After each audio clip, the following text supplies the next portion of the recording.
See siin minu käes on lehepuhur. Moodsa nimega õhuluud ja kui varasemalt kasutati seda peamiselt sügisel lehtede koristamiseks, siis nüüd on see kahjuks muutunud aastaringseks tänavapuhastusvahendiks. Lehepuhuritega tänavate koristamisel lennutatakse tolmõhku, kus see seguneb heitgaaside ja peenosakestega.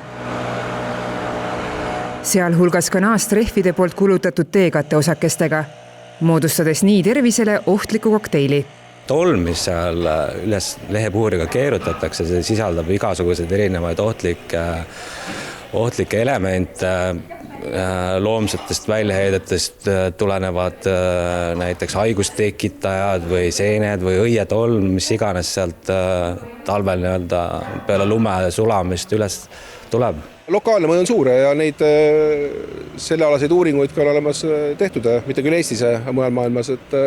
Et selge see, et seal, kus see lehepuhur töötab ja kui selle pinnase peal on, ütleme siis, nii on tolmu asja kogunenud, et see puhutakse õhku ja kui sealt inimesed mööda alutavad, see sisse hingavad, see on hästi kahjulik. Ja samuti on välja toodud, et seal pinnas, ütleme seal maapinnal võib olla loomade väljaheited asju, et see kõik paisatakse õhku, mis muidu läheksid vihmaga ära kanalisatsiooni ja me seda sisse hingaks.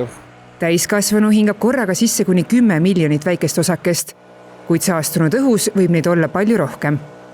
See, et õhus on palju tolmu ja peenosakesi, on kindlasti väga tugevalt negatiivse tervisemõjuga. Tegelikult kui ka näiteks tänast Tartu õhukvaliteedi kaarti vaadata, siis on näha, et see peenosakeste tase ei ole optimaalne ja võib siis tundlikamatele inimestele olla isegi terviseriskiks.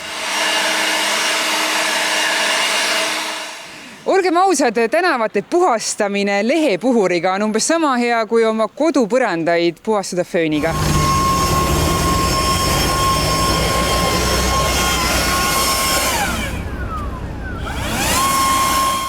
Näitame varahommikul Tartu kesklinnas lehepuhuriga tänavaid tuulutanud mehe videot linnamajandusosakonna juhatajale. Täiesti mõttetu töö. Täiesti mõttetu töö.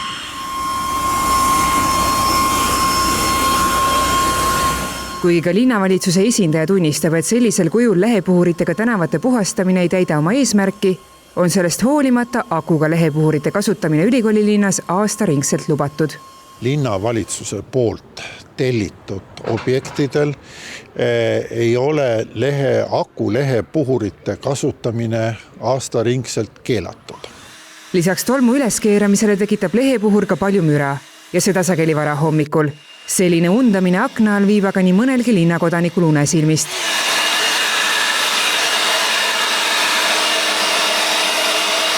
Kui Tartus võib tänavaid lehepuhuriga puhastada, siis pealinnas on lood teised, selgitab Kliimaministeeriumi esindaja.